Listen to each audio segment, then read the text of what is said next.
Ito, another budget Pro Max din to. Ito si Pro Max PM30 MPV, no? 7,690. Hydraulic na rin to ng ano, Camros. Ayan. Camros. Ito, sukat nito 27.5 pas rolling tire. 7,690. Pwede na mga idol, no? Naka-manual lockout.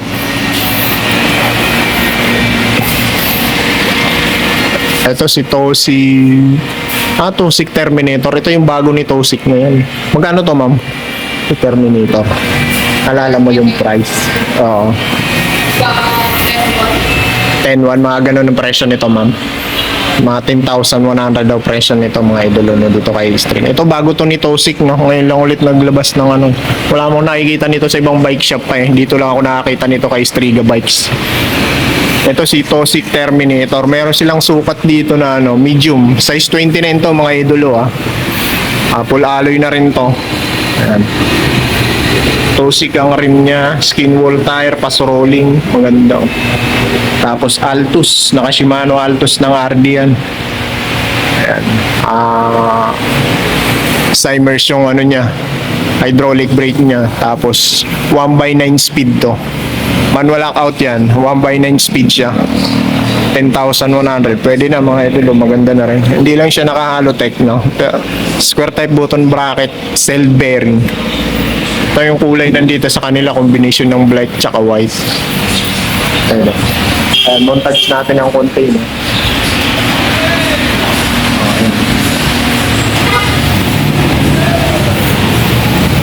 Ito naman si ano, 10,800. Ito si Paxter. 10,800 yan dito sa kanila. Di ko alam kung sinong Paxter to. 27.5 to, no? Di ko alam kung si Lincoln to eh. Ito, model niya. Ayun nga, si Paxter Lincoln nga to, mga idol, no? Hydraulic brake ng Smack to. Tapos Shimano ang kanyang shifter. 1/8 speed to, mga idol, no? 2/8 speed pala. 2/8. Naka 2/8 speed pala to. Tapos turn yung RD niya. Ayan yung hub niya, oh. Stainless. Paxter na rin yung brand. Ito, another color ni Tosik. Brandon version 2. Dami nila dito. Ito naman si Paxter Powell. Ayan, meron pa dito, no? Ito, size 29 na yung terrain nito. Ang ganda nito. Full black. Hindi lang ito naka-halotech, mga idol, no? Square type button bracket, cell bearing. Tapos, naka-combo shifter ng legit to. Na Shimano.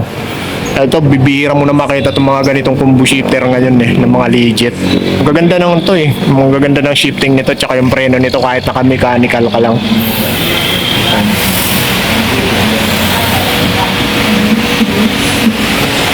Ang ganda ng forma ng ano niya, oh. Cockpit niya. Handlebar, stem, naka-bank sweep, tapos naka-negative ng stem. No. Ang ganda ng ano na to. Size 29 to, mga idol, no. Ayan, kung naghahanap kayo ng isang budget MTB na medyo okay na rin, ito 9,500. Pwede na rin. Pine model cut, other color niya. Tapos ito si 7,600. Edge din to, other color ni Trinx Edge. Ayan, to si Cameron meron dito, kaya lang hindi ko pa natanong ang presyo nito, mamaya natanong ko kayo, ma'am. So, meron to nakapwesto dun eh. Pagbabalik ni Tosi Cameron, nawala to, no? Pero may mga nabago na dito kay Tosi Cameron, kasi alam ko dati hindi to halotech eh, si Cameron. Halotech na siya ngayon, no? Meron niya nakatayo doon, yun ipapakita ko at kung magkano yung presyo niyan. Ito, ipakita ko sa inyo tong isang kulay niya, kasi ibang kulay yung nandun eh. Ito ang kulay nandito is white, green, tsaka red. Ito naman si Pinewood Ultra Trail to. Ito may bike check ako nito, hindi ko na maalala yung presyo nito kung magkano. Basta ito maganda na specs nito, wala ka nang upgrade dito kay Pinewood Ultra Trail. Medyo may kaanuhan din ito ang presyo nito. Nasa ata yan eh. Basta hindi ko maalala yung presyo nito kung magkano. May bike check ako nito kung magkano. Tanong natin kay ma'am dun mamaya kung magkano yan. Yan, check natin yung si Cameron, tanong natin kay ma'am.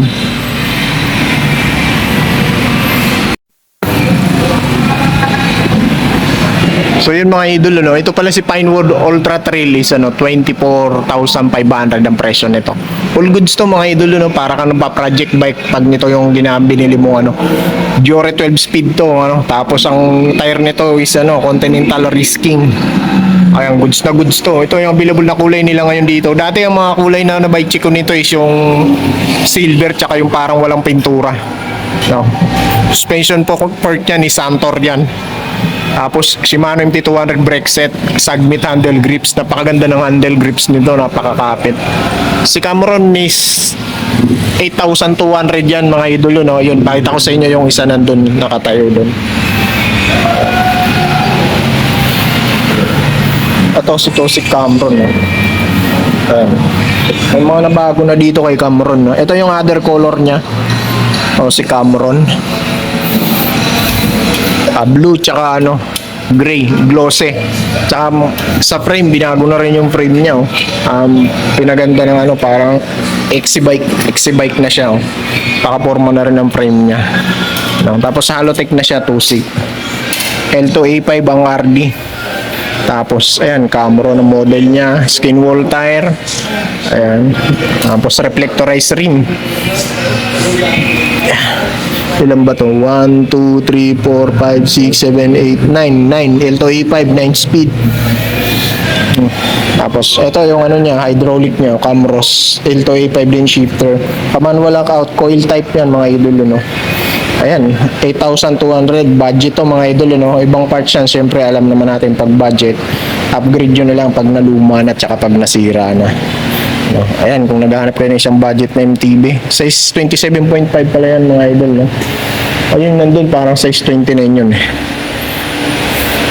Check ko nga yun, parang size 29 yung nandun. Yung nandun size 27.5. Ito skin wall tire to na ating mga idol, kasi parang mas malaki yung gulong nito.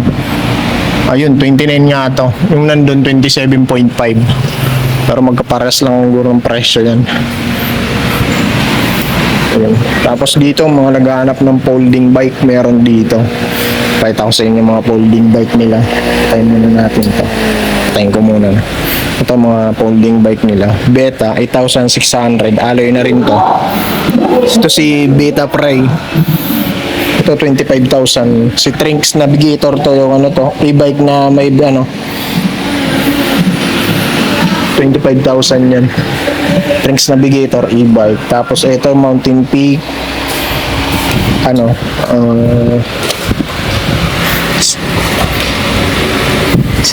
Star, si Mountain Peak Star pala to. Shimano MT200 brake set. Ayan. Meron din sila dito. 15,000 yan dito sa kanila. Brand new. Ito 8,600. Beta rin.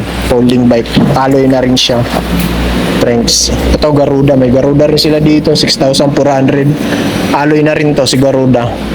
Si Trinks, nila dito, intense to, yung kakalabas lang din ito, yung pagbabalik lang din to. 7,400 yan dito sa kanila. Alloy na rin ang frame niyan, ni Trinks 16. Yan yung mga folding bike nila. Yan, may mga pambata na sila rito, marami na.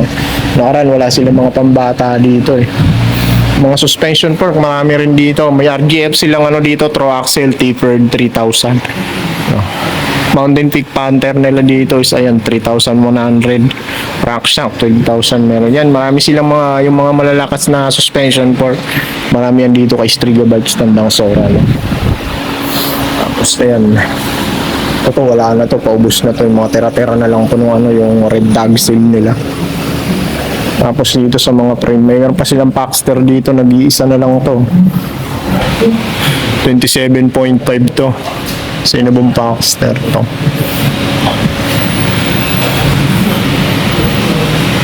Ito na lang yung tira nilang Paxter. Hindi natin makita kung sino, kung si Benson ba yan o si Elbrus.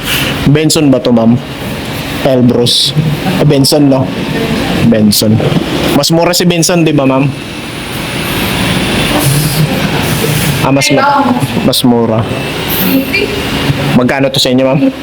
3,300 saka dito. Ayun isa na lang yan wala nang iba. Saka ito mga idol, meron na rin silang dito yung bagong labas na Pro Max PR40, no? Ito yung ready for disc brake na yung frame niya, tsaka yung hub niya, meron na rin sila dito. 10,600 dito sa kanila. Ito aerodynamic pa rin yung frame na, no? Yung dating Pro Max PR40 medyo malapad yung down tube nun, na manipis. Ngayon medyo binawasan na yung kapal niya. Ganito na yung itsura niya ngayon. Ito naman is TI lock na to, L2R3 yung ginamit sa kanyang brake pair. Full alloy na rin to, no? Ito yung pinaka-budget na magandang road bike ngayon ni Pro Max, no? Marami nang bumili nito at marami nang gumagamit nito. Naka-rim brake to mga idol yun, no? Ayan, inquire na lang kayo dito sa Striga kung gusto nyo. Itong bagong model na labas na Pro Max PR40 dito kay Striga Bikes Tandansora. Mayroon yan ibang mga kulay, no? Inquire kayo sa kulay. Ito yung kulay na naka-display dito sa kanila, combination ng black tsaka green. Tsaka sukat nito is 48, size 48 yung sukat niya. L2R3 na RDR nito. Ready for disc brake, hub tsaka yung frame niya. Ayan. Dito meron din silang ano dito, Pro Max PR30. Ayan, size 48 din to, no? Ito is TI lock na rin to, no? L2R2 naman to. Mas mura to ng konti doon kay Pro Max PR40. Ito hindi to aerodynamic frame, no? Bilugan lang yung tubing niya, down tube niya. Mas mababa yung presyo nito, wala siyang nakanong presyo. PR ano, meron din dito 20. Ito si PR20 naman, naka thumb shifter to, hindi siya yung naka STI lock. Mas mababa presyo nito, budget na road bike niya, ano to, Pro Max. Meron din dito yan. Tanong natin kay ma'am kung magkano. Ayan. Ma'am, magkano yung si Pro Max 30? Pro Max 30. 30? Oo. PM30. Ito yun, no? Ah, ito. 8,200. Ito nga, no, ma'am, ito yung 20. 6.2. 6,220. 8 naman si ano, Pro Max PR30. Yan yung mga budget road bike ni Pro Max. Meron yan dito kay Striga Bikes Tandansora. So yan mga idol, no? Naghanap kayo ng gravel bike, road bike. Yan, pasyal na lang kayo dito kay Striga Bikes Tandansora, MTB. So yun mga idol, hanggang dito na lang yung ano natin. Update ko dito kay Striga Bikes Tandansora. Pasyal na lang kayo dito kung may mga nagustuhan kayo dun sa naipakita ko. So, ingat kayo palagi and God bless.